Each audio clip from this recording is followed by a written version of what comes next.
think I'm losing my mind now. Assalamualaikum warahmatullahi wabarakatuh. Assalamualaikum warahmatullahi wabarakatuh. Oke, saya Rahman Abimanyu dari Universitas Darul Ma'arif. Di sini saya akan mewawancarai mantan atlet sepak bola seputar cedera dalam olahraga sepak bola. Oke, di sebelah saya sudah ada mantan atletnya. Silakan Bang. Nah, perkenalkan, nama saya Novan Aryan.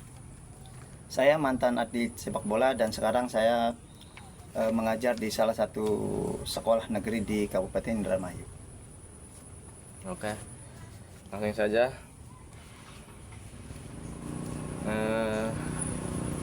Apa saja sih Bang cedera yang paling sering dialami oleh atlet sepak bola? Ya, bismillahirrahmanirrahim. Biasanya cedera yang dialami atlet sepak bola itu kebanyakan hamstring ya, cedera otot. Ada yang cedera otot, ada yang cedera lutut. Biasanya ada ACL, MCL dan PCL. Biasanya itu yang sering terjadi di atlet, khususnya di atlet sepak bola.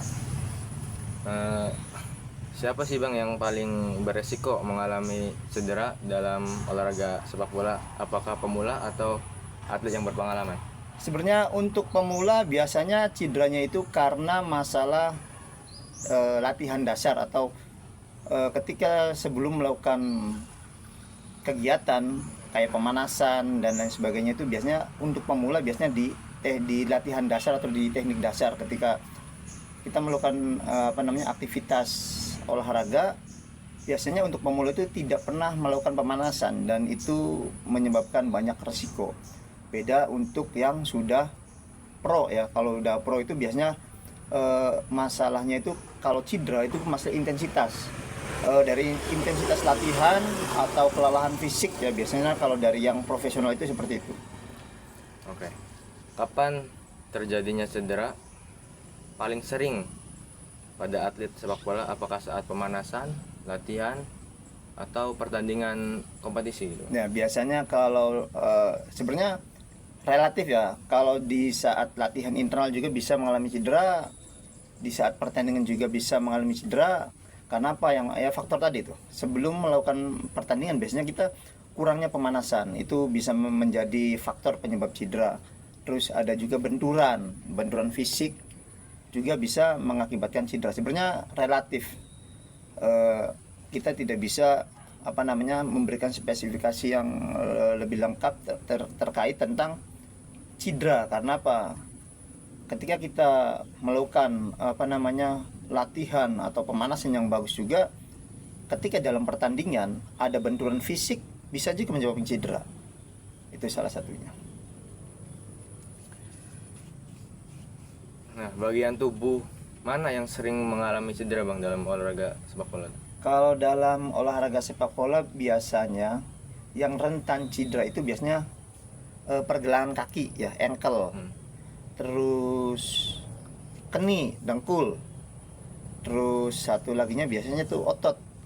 Otot itu rentan banget karena apa? Biasanya seorang atlet ketika tidak bisa melakukan recovery yang baik, menjaga kondisi tubuh yang baik, itu rentan banget cedera, terutama otot ya.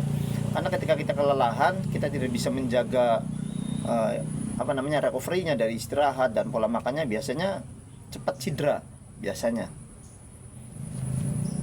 Nah, bagaimana sih cara menangani dan mencegah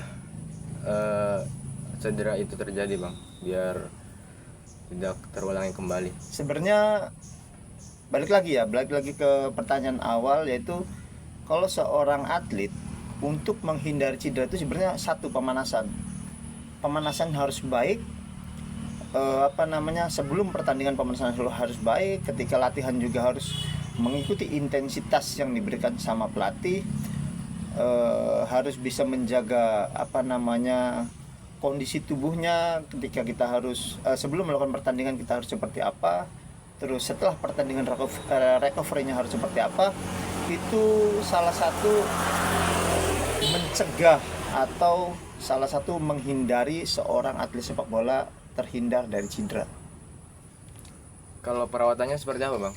Kalau perawatannya biasanya untuk menghindari cedera itu yaitu tadi, kita harus sering banyak jogging, terus apa namanya, ketika otot atau beban dari seorang atlet overuse kelebihan itu apa namanya, beban ya, kita harus banyak melakukan apa namanya recovery dengan cara apa? Satu, merendam tubuh ke air dingin, itu salah satu yang baik juga. Terus kedua, melakukan apa namanya jogging di pagi hari untuk apa namanya membuang yang namanya asam laktat di dalam tubuh. Nah, kita harus sering jogging tuh di pagi hari, sekedar mengeluarkan keringat kecil atau untuk menghilangkan asam laktat. Mungkin itu aja yang bisa disampaikan untuk menghindari salah satu cedera dalam permainan sepak bola.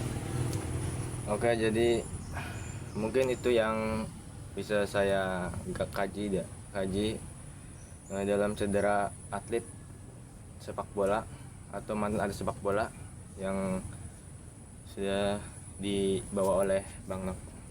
Oke, sekian, terima kasih. Assalamualaikum warahmatullahi wabarakatuh. Saya Rahman Abimanyu dari sekarang saya akan mewawancarai atlet sepak bola. Saya akan mewawancarai seputar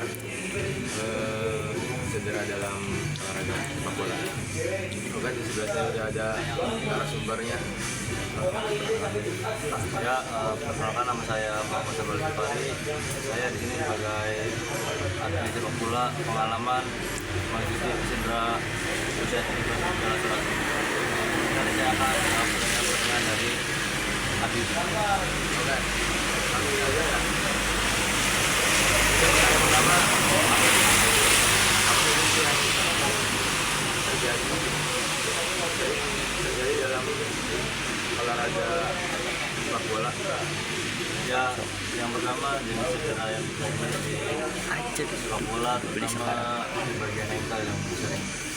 Jadi karena sepak bola tumpunya pada kaki, jadi yang sering terjadi cedera itu di bagian ankle kaki. Nah, kalau buat yang paling berisiko tuh, siapa yang paling berisiko mengalami cedera dalam olahraga sepak bola nih? Apakah atlet sepak bola apa yang berpengalaman? Menurut saya ya, yang cedera itu seputar, karena dia belum tahu apa-apa, belum tahu dari sepak bola, dan mungkin yang paling pengalaman kita itu kasus ulang. Kalau misalkan dari waktu ya bisa belajar buat mengatasi agar tidak terjadi cedera.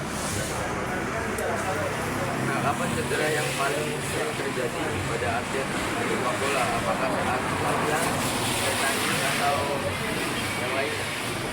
Mungkin kapan saja terjadi itu kita tidak tahu, entah itu pada saat latihan, training, ataupun pada saat nanti event atau acaranya. Jadi yang mungkin kita sebagai atletnya atau sebagai pemainnya, kita harus tetap waspada dan selalu hati-hati pada saat latihan ataupun pada saat event. Mengapa cedera dapat terjadi dan faktornya apa saja? Faktor dari cedera yang mungkin pemain belum fit atau belum sehat, entah itu secara tubuh atau ada apa ya mungkin ada kejanggalan kayak mereka ada sakit di bagian tubuh masing-masing. Jadi kita sebagai pemain harus tahu sebelum latihan atau sebelum kompetisi gimana sih tubuh kita, entah itu sehat atau enggak. Kalau buat bagaimana cara mencegah dan menangani cedera tersebut, itu seperti apa? Ya tadi saya bilang, jawab yang sebelumnya itu kita harus tahu dulu tubuh kita, entah itu sehat atau tidak. Jadi kalau misalnya kurang sehat, kita harus olahraga ya yang ringan-ringan lah sebelum latihan, sebelum event nanti. Jadi kita latihan juga harus maksimal mungkin, ataupun latihan juga harus tetap hati-hati agar nanti pada saat event kita siap mengikuti event tersebut. Jadi latihan cuma buat pemanasan doang, bukan kayak biasa. Jadi nanti turnamennya ada bisa nanti event acara. Oke, mungkin itu saja wawancara kali ini. Sekian, terima kasih. Yeah, I need you right now. So don't let me down. I think I'm losing my mind now.